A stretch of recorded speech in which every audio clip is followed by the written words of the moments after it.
తులారాశి వాళ్లకు ఈ వారం అనుకూలంగా ఉంటుంది. అన్ని రంగాల వారు కూడా ఎంతో కొంత అభివృద్ధిని సాధించుకోగలుగుతారు.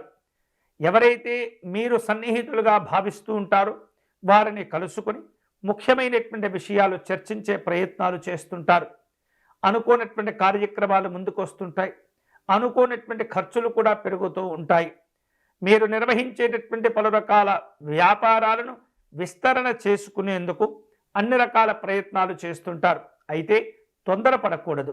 అన్ని రకాల ఏవైతే మంచి మంచి వాతావరణాలు మీకు అనుకూలంగా ఉంటాయో అటువంటి సందర్భంలో మీరు ముందుకు వెళ్ళేటటువంటి ప్రయత్నం చేయండి, కానీ తొందరపడకూడదు. ఇక మీకున్నటువంటి మాట విలువలు కోల్పోకుండా జాగ్రత్తగా వ్యవహరిస్తూ ఉండాలి. వృత్తి ఉద్యోగపరమైనటువంటి అంశాల్లో అన్ని రకాల సహకారాలు మీకు కలిసి వస్తుంటాయి. పై అధికారులతో మీరు సమన్వయం చేసుకుంటూ సమస్యల నుండి బయటపడేందుకు పెద్దవారి యొక్క సహకారం తీసుకునే ప్రయత్నం చేయండి. వివిధ రకాలుగా మీరు ఒప్పందాలు కుదుర్చుకునేందుకు ప్రయత్నాలు కూడా చేస్తూ ఉంటారు. ఈ వారం ఈ తులారాశి వారు శుభకరమైనటువంటి ఫలితాలు పొందేందుకై ఆంజనేయ స్వామి వారిని ఆరాధన చేయటం మంచిది. తమలపాకులతో అర్చన నిర్వహించటం, స్వామివారికి విశేషమైనటువంటి వడమాలను సమర్పణ చేయటం అనేది మంచిది.